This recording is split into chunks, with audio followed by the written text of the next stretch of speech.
please welcome to the stage President Dr. David Mercer and CEO Beth Gore.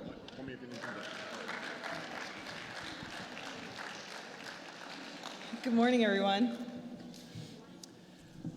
Well, good morning. Thank you all for getting breakfast and getting here early enough, and welcome to our 2025 conference, the Primed and Ready to Grow. And I think that it's very apropos for us as an organization. Anyone who's been here over the years will see, just even in the last few years, the transition year by year. I mean, what was the phrase that you said for the bars? And we have backdrops now, and we have pipe and drape. Pipe and drape. So I had no idea that there was a thing in conferences called pipe and drape. Pipe and drape is when you have this, right? So when you're at a certain level, then you don't have pipe and drape, and then you get to a certain point where you're like, okay, now we're grown up. Now now we're actually legitimate. Look at us, we flex and everything. So I think we're very proud of the way the organization has been, and we're proud of the changes. And I think Beth is really, and the whole team have really put together a fantastic new conference. One of the things that you guys will notice about this conference, it's very different from a lot of the ones I go to.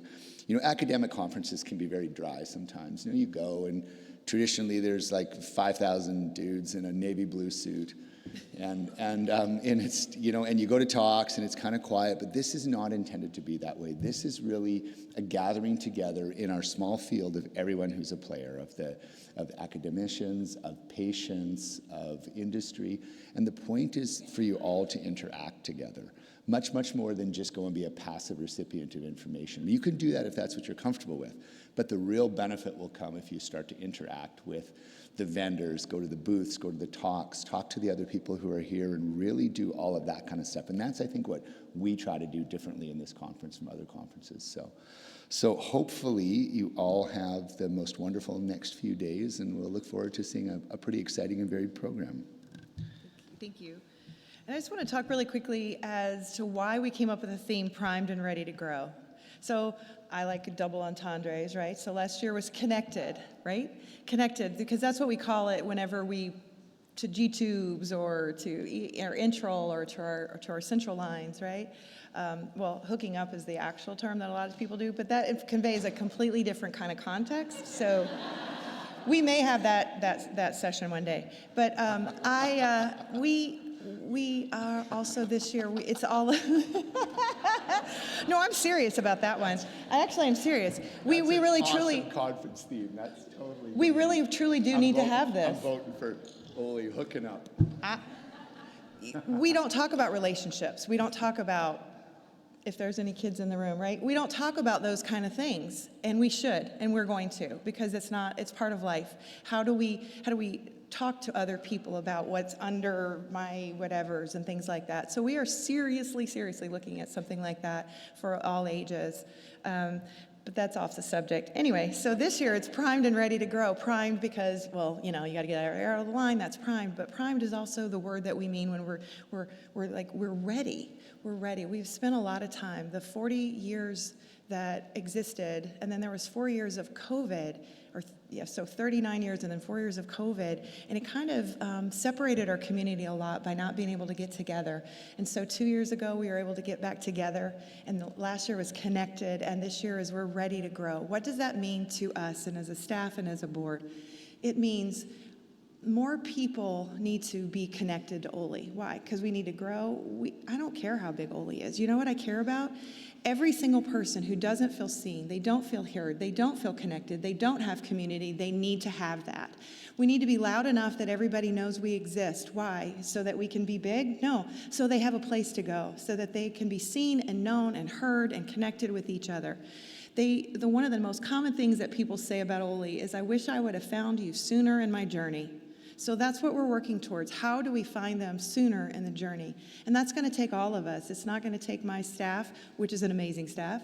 It's not going to take just my board, which is an amazing board. It's going to take every single one of us to say, hey, you need to belong.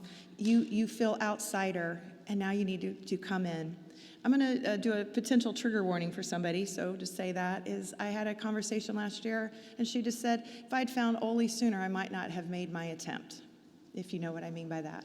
And that just gets my heart. And so I spent the year thinking, how do we reach people sooner, faster in their journey? So please help us with that, because we're primed and we are ready to grow. I don't even have some of the statistics here right now, but we're crunching numbers. We're still having people register and things like that. Our biggest attendance ever was in 2013, and we had 529 in Cape Cod. We are already over 629 this year and still counting.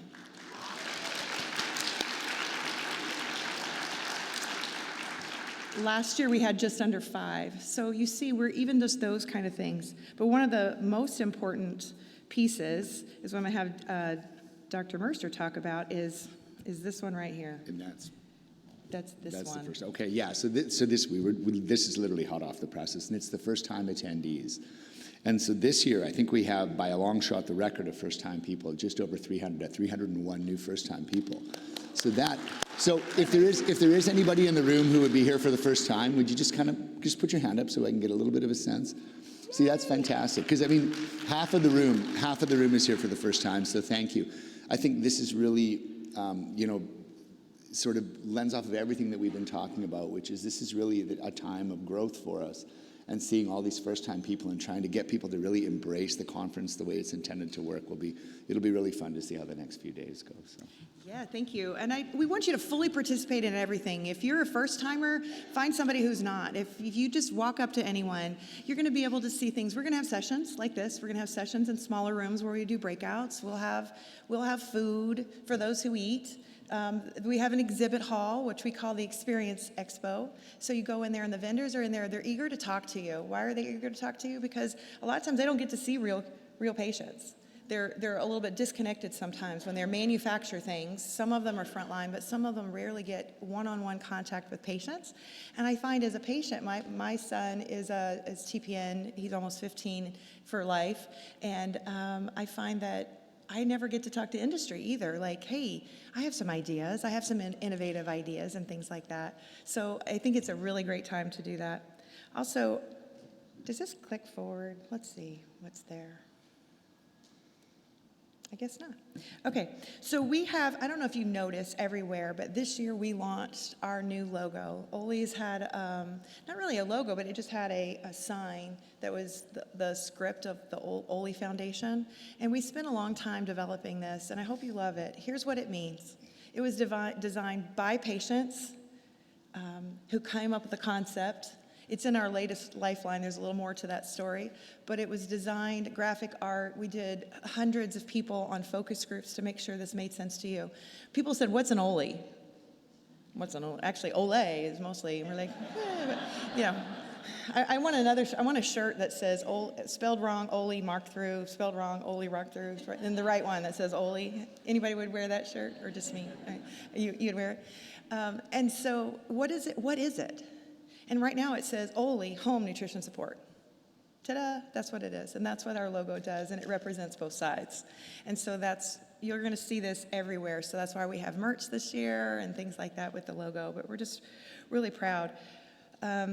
We couldn't do this without our leadership of our board. And so if you're in here as a board member, would you wave somewhere? There's a few of us all scattered around. Thank you.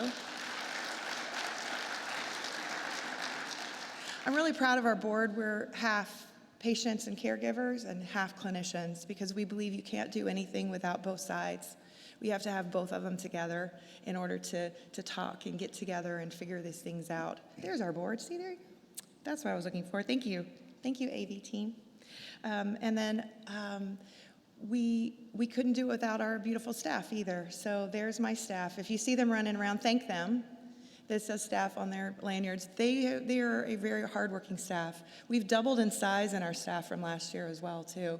We've highly picked people very specifically for certain roles. One of the things that you'll also notice is we have several Spanish-speaking employees as well. Everything that's going out starting from now is going to be all of our resources will be in English and also in Spanish.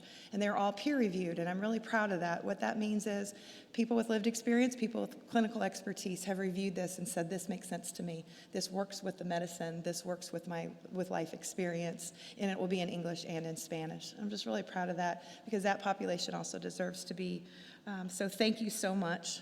I appreciate everybody being here today, but we're going to, the last two things is you'll see out there there's a tree, that's Bud the encouragement tree, and you'll see little notes like this. Write a little note on there of encouragement. Infuse hope into other people. Just write a little thing. There's also a guest book right next to it, and sign that. Anything about, we keep those for years, like what you've appreciated about Oley, what you look forward to, any kind of note like that.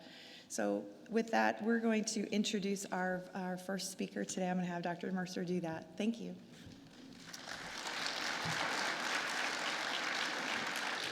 All right. The concept of first-timers will take on a new meaning at the Hooking Up Conference. So that'll be interesting. Our first keynote speaker today is Mr. Tripp Hays, and we just met. And he is a man with very, very deep familial roots in the local area, hundreds of years. And I think it's going to be fascinating as he takes us through sort of a tour of the history of the area and its importance that it's played in the country. But then I suspect we're all going to be able to take his message and liken it to our own experience and sort of look at some of the things he's going to talk about and generalize them to the things that we've experienced. So without further ado, if you'd please join me up on the stage. Welcome, Mr. Hays. Thank you. Thank y'all. When Beth first asked me to do this, I was like, what could I possibly say to these people that's going to be worth $5,000? And then I found out what I was getting paid. And I was like, well, I could just come up here and chat. So first of all, I want to welcome y'all to Charleston. This is my hometown, as was mentioned here, a place that I grew up and spent all my life. I think it is a very, very special city, and it's a city with a great history. We were founded in 1670 as an English colony, 1670. And it was kind of unique in that the Lord Proprietors, the group that funded the adventure, did something unique. They offered complete religious freedom in 1670.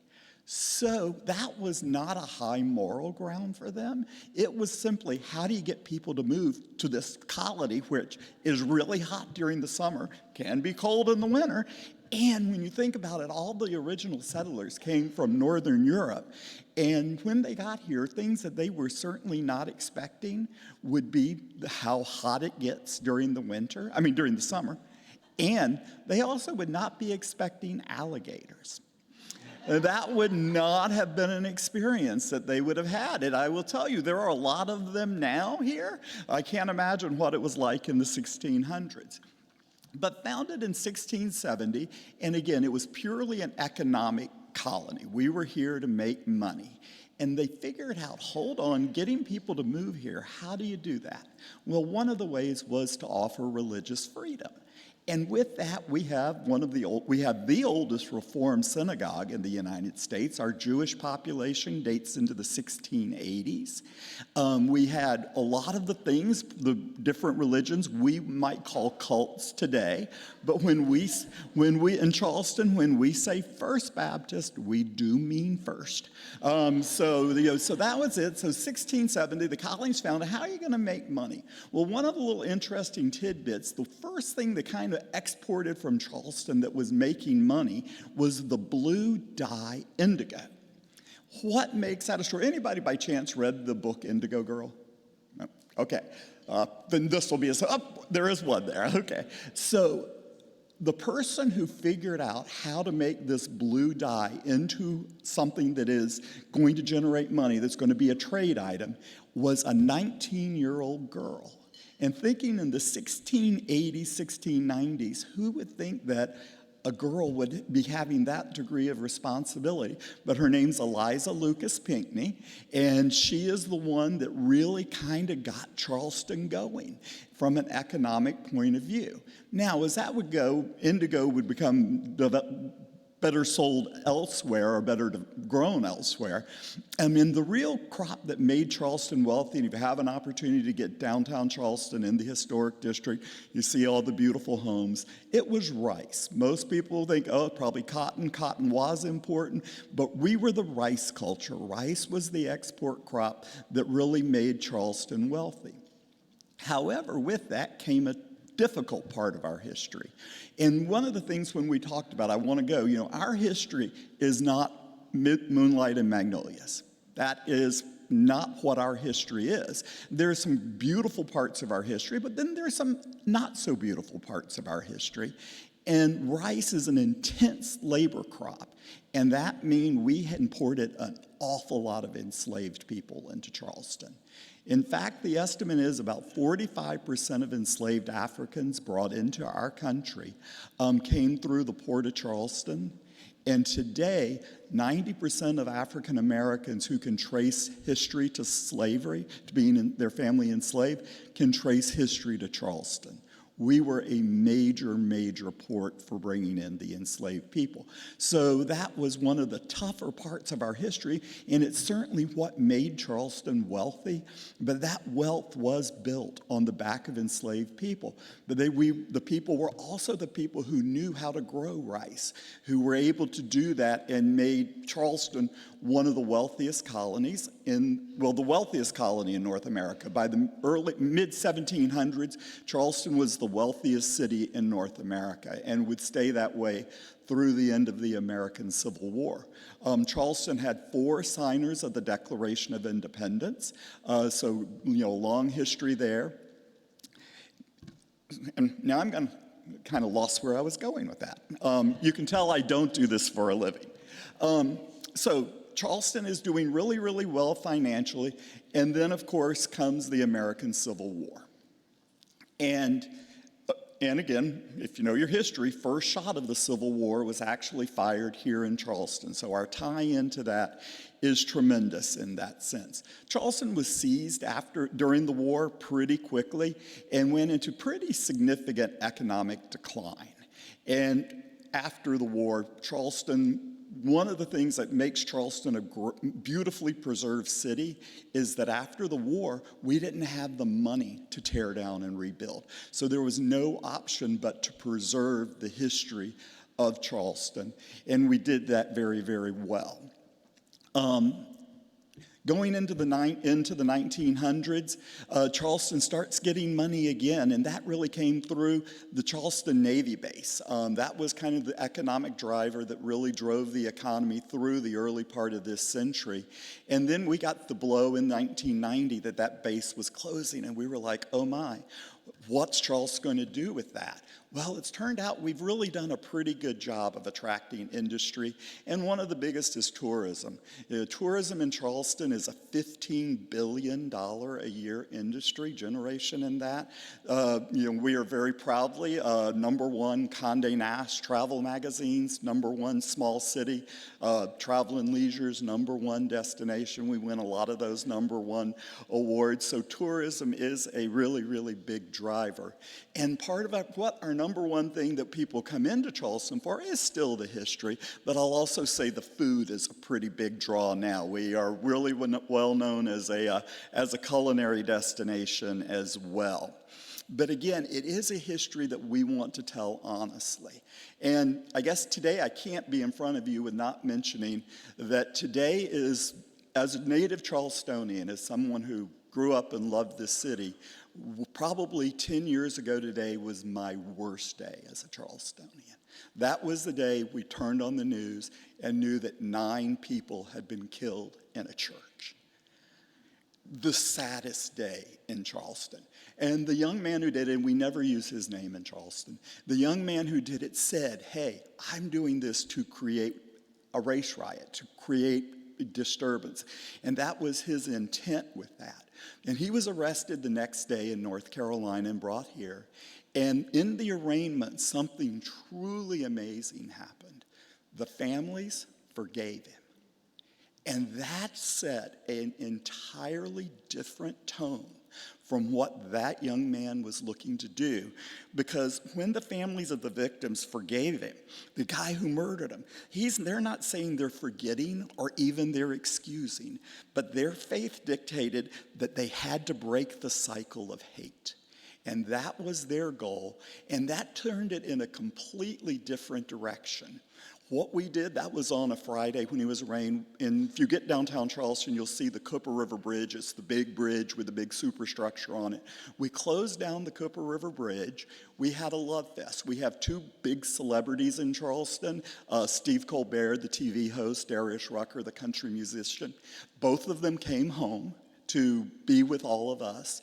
And we closed the big bridge and we had a love fest. And we celebrated those amazing 9 people, but also the people of those families who have the grace of forgiveness that really set a very, very different tone in that event, in that tragedy.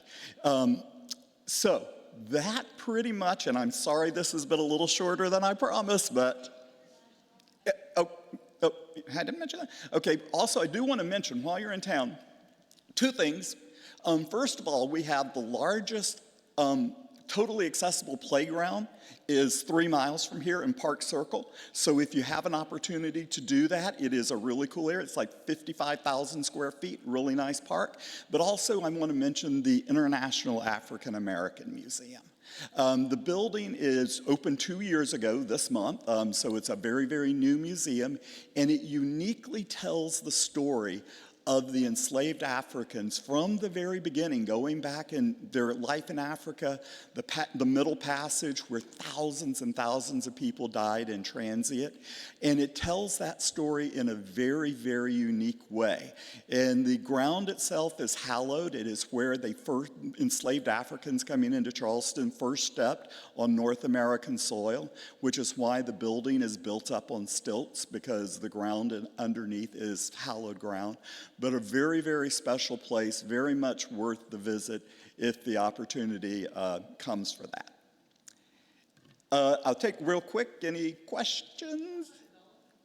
The Gullah people. So the enslaved Africans, when they were freed, they were forming their own culture, and it's the Gullah Geechee culture.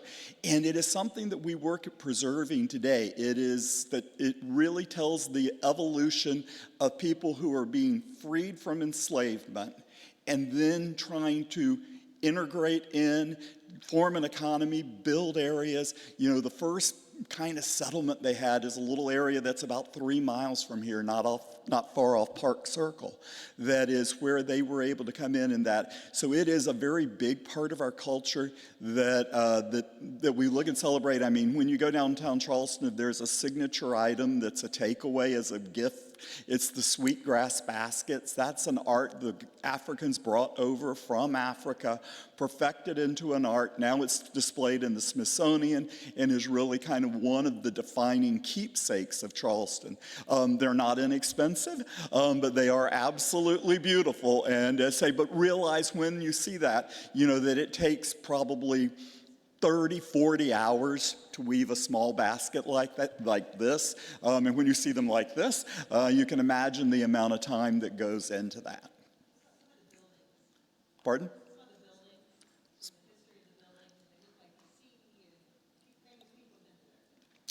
Well, there is certainly, a lot of history in Charleston, say 4 signers of the Declaration of Independence. What you're going to find, if our defining architecture is the Charleston single house. And what these houses, when you're downtown, you're going to see them, they're 1 room wide. How big that room is can vary, but then go very deep. And that was just practical for the time. You wanted to catch the sea breezes and you wanted them to blow through the house so you could cool the house in the time before air conditioning. But that style of architecture, that's what's called the Charleston single, is unique to Charleston and Bermuda. That's and a lot of colonial period, Charleston was almost a colony of Bermuda. A lot of the people who were first coming over would be coming over through Bermuda, and that was very instrumental in our founding. But that style of architecture is is uniquely to Charleston. And when you see a house that dates in that time period, you'll know that it is a colonial period. The other thing that kind of dates our houses, in 1881, we had a Category 7 earthquake hit Charleston. Charleston was too poor to build new things, so they ran bolts through the houses, put turnbuckles on the end, and pulled the houses together, and those are called earthquake bolts. When you're in downtown, if you see a big plate, about 4 of them usually, on the front of a house, you know that it predates the earthquake, and that's something that's unique in terms of the architecture here.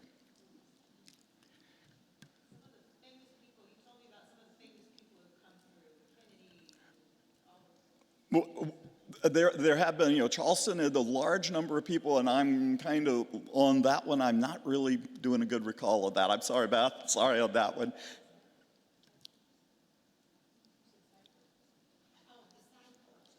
The piazzas, yes. In Charleston, those are called piazzas. The porches on the side are piazzas, and it's really, I think, just from the time period, they liked the fancy word. We didn't want to call them porches. There's no real reason that there would be called something else, but those are referred to as piazzas. Now, again, when they were built, those were living spaces. And again, because there was no air conditioning, you wanted to be outside.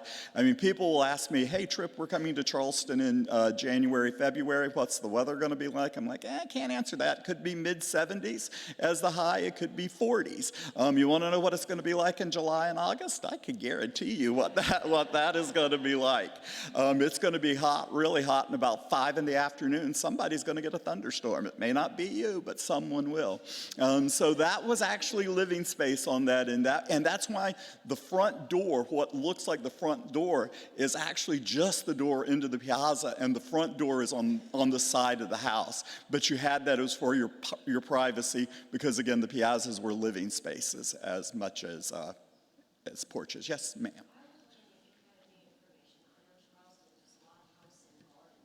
Mm-hmm. The gardens are, probably the person who defined the Charleston garden, the contemporary Charleston garden, was early 1900s, and his name is Luttrell Briggs. He was the landscape architect that did that, and so it is certainly a definition. It is kind of in the tradition more of a formal English gardens. They're very structured, very formal, very balanced, but it is a major part of the beauty. In the Charleston, we have spring and fall tours of home and gardens. Notice we do that when the weather's nice, spring and fall. They open up the private homes for tours, so you get to see homes that are generally not open to the public. But a really, really neat thing, both of them run a full month. The Historic Charleston Foundation does spring, and his Preservation Society does the fall tours. Pardon?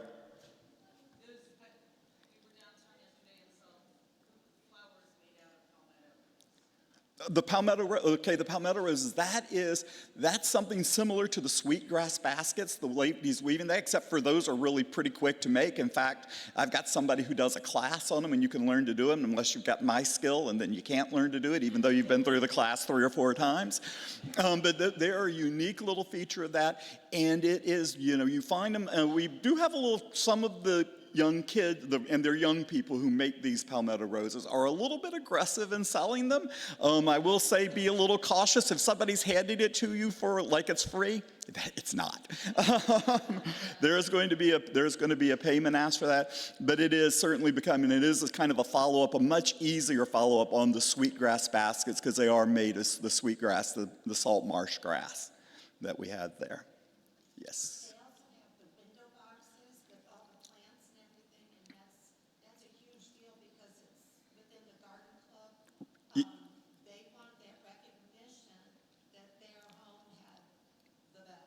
Oh, absolutely. And when you go and you see the window boxes, and again, this time of year it is, they keep it going all year with different flowers. But it is certainly, I say, one of the signature of the single house is having that garden up front. And again, as a historic city, you generally don't have a lot of land, so the yards aren't big. But as I say, the boxes are very significant into that, and a signature of the area.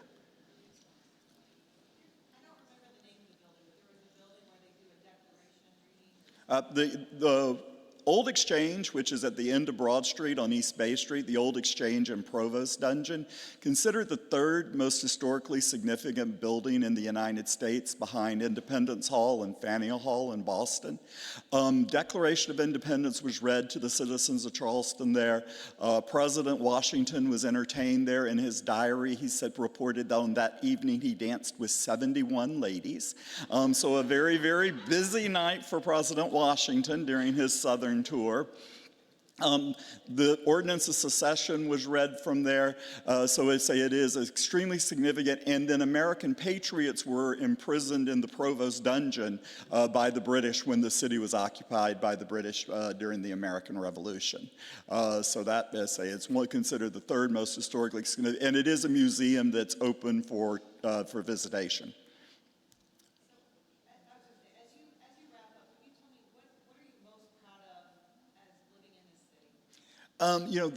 What I am most proud of is how we treat our history so honestly, that we're not trying to sugarcoat it. We call it, then say, the moonlight and magnolias. That's not what we're about. We have an interesting history. It's not always a pretty history, but it is a history that is compelling. And we want to tell that story accurately. We don't want to sugarcoat and misrepresent what it was. And there's great parts of it, and there's sad parts of it. And, the sad part was, you run in, you have 9 people killed in a church. That's something you can't walk away from. It's, and how we chose to do that differently is probably my proudest moment as a Charlestonian. Okay, thank y'all.